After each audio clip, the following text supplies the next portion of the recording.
Mike, appreciate you sitting down with me. This is really an honor, one, because of who you are, but more than that, we're obviously here on a golf course.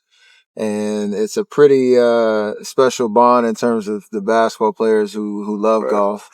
That group is growing by the years. A lot more people picking up the game, but you've been in it for a long time, and I'm fascinated just to know how that love for golf in general just started, and how you balanced golf and basketball while you were playing.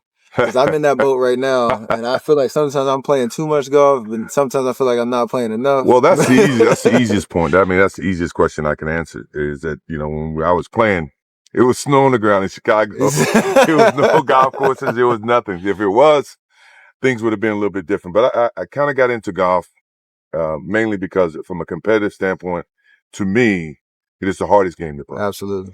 I can always respond to an opponent, a defensive guy, offensive guy, whatever. But in golf, it's like playing in a mirror, and you're battling yourself consistently to try to get perfection every swing, every putt.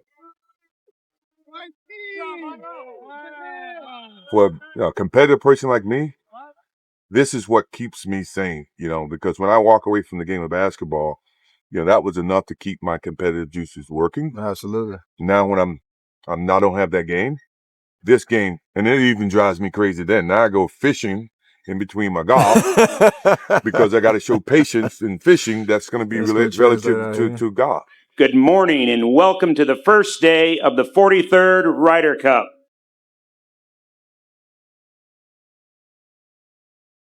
We're here at the Ryder Cup. We're here at Whistling Straits. I'm fascinated by this event because this is my first time here. And when you get here and you see the atmosphere, you see the chants and the noise, and I'm wondering, what do you think from a team perspective? When guys are individuals throughout the whole year, how does that permeate in golf? Because with us, we get rah-rah in the locker room. Sure. Like, how's that accountability, you think, work in that locker room when it's guys tough. are on different journeys? It's tough. I mean, I've had countless conversations with some of the players, and if I can put it in the most simplest terms, is that, you have to give up bits and pieces of who you are for the benefit of the team.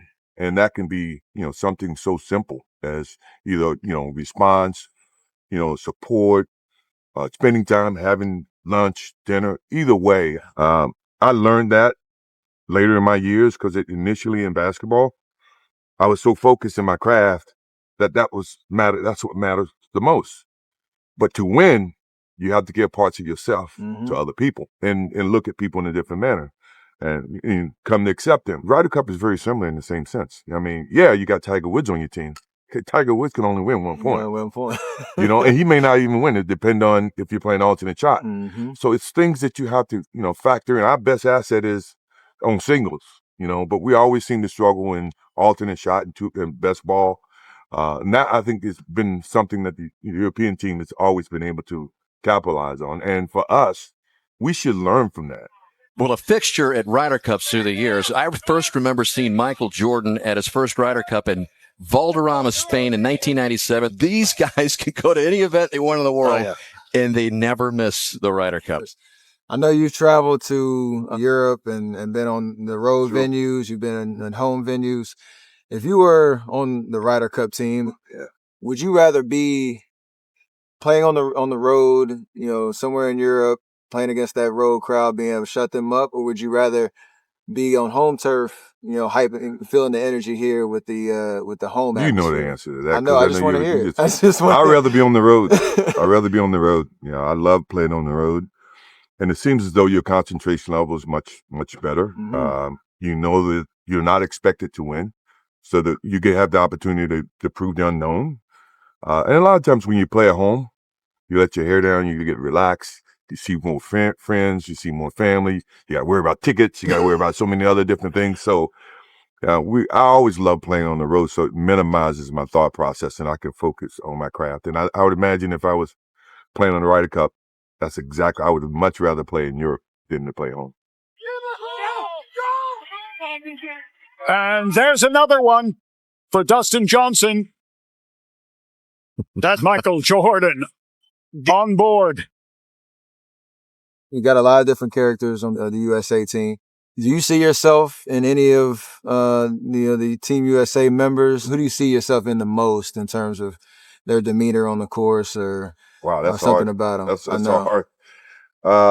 You could say nobody because they ain't on your level yet. No, I think I like to say that competitive nature is you can see it in a lot of the guys, and it comes in a lot of different ways. I can see a little bit of myself in JT. Mm-hmm. I can see a little bit of myself in Brooks. I can see a little bit of my calmness and confidence in DJ.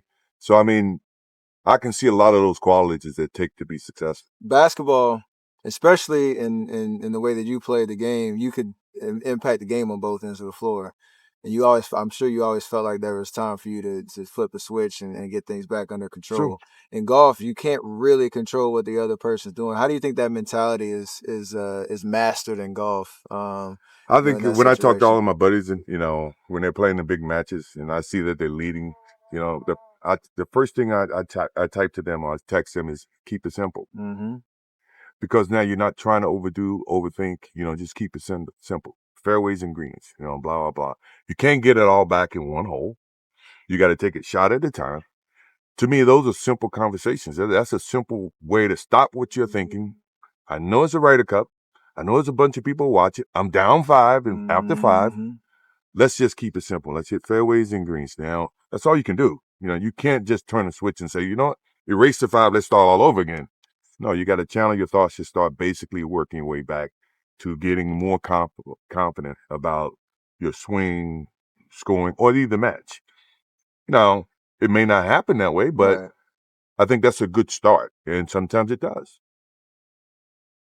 I've been to a couple of PGA events. I've been to one major. This is my first Ryder Cup. This is the first time that I've been on a course watching and haven't gotten the itch to go play. And I say that because the competition is so right.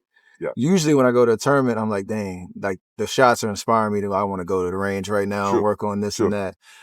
You feel like a similar vibe, or is that competitive nature still like I stay in my lane? I stay in my lane. When I watch these guys are good. Yeah, they're great. And to watch them under the pressure of being able to hit shot after shot after shot, knowing that you got so many thousands of people against you, and you have so many thousands of people supporting you. You don't want to let them down.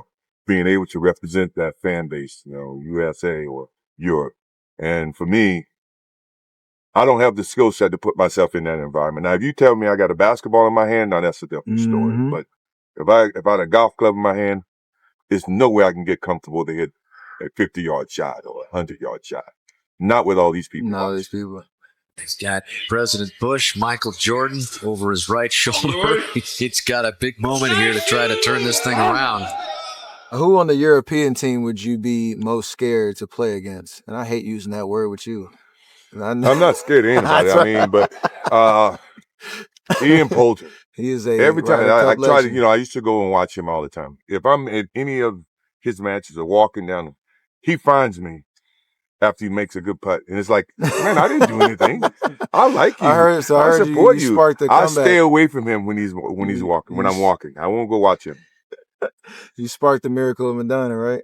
I did spark it. I did not. I don't know. I had my own thoughts about it, but I didn't spark it. He did it again. Those are maniacal eyes, aren't they? And we went from definitely winning in Medina to crying, driving home that we just got our butts kicked. And that's Ian Poulter. There's always that debate on whether you hate losing more than you love winning, right? And I feel like for me, losing just is the worst feeling in life at anything, whether it's cars, golf, basketball, whatever it is. How do you feel about that? And also, like, how do you think that translates in terms of a team competition in golf that these guys are going through? I hate losing. I mean, it's not even a question. But I have to respect losing because losing is a part of winning. Yeah. You never just, win. You got to lose to win. And I think the one thing about, the Ryder Cup situation is that we got to want it bad enough. We were dominant early on. And now that they are, does it mean as much to us as it does to them? Absolutely. And if that's the case, then losing is going to hurt. Absolutely. To a point where you would look at, how can I do things different? How can I change? How can I make this team better? And that's the thing about a team, and you know this too, is that before you can look at someone else, you got to look at yourself in the mirror, because that's how things get started. And you got to be willing to change. And you got to have a sense of pride about yourself. It's not about the money. It's not about anything. It's more about the pride. And, you know, the best players, whoever's playing the best is going to win. What's the most amount of holes you played in one day? Oh, boy. 63? Damn. I was rolling. 63. I was younger. I'm gonna try to beat that one. Good luck. That's big. Yeah, good luck to me. Out of all the players here this week on Team USA or Europe, whose game would you want to have the most? John Rahm. I Quick agree swing, with that. doesn't waste time. That's a keep it Shows his simple swing. emotions. And he's playing really good right now. That's a keep it simple swing right there. Who's the most fun basketball player you play with on the course, or one that you like to beat the most? Danny Ainge. He's my new favorite. I like that too. My new favorite too. Talks a lot of trash, don't he? Yes, he does. Imagine him on the basketball court. I had to deal with him there too. Yeah, I'll just stick with him out here. And last thing, what's your favorite thing just about the Ryder Cup? Once again, the camaraderie, Mm-hmm. the patriotism. You know, you representing your country. The chills I feel, and know that everybody's vying to try to win that cup. It's not about the money. It's not about anything. It's more about the pride. And, you know, the best players, whoever's playing the best is going to win. You know, I hate that we've been playing bad that they won, but I got a good feeling this year. Let's I got a good feeling. Let's do it. I appreciate you sitting down. I know how much golf means to both of us, and it's nice to connect on that level. Anytime. And yeah, I'm going to bring my wallet next time we play. Come on down to the Grove. I got some treatments for you. Absolutely.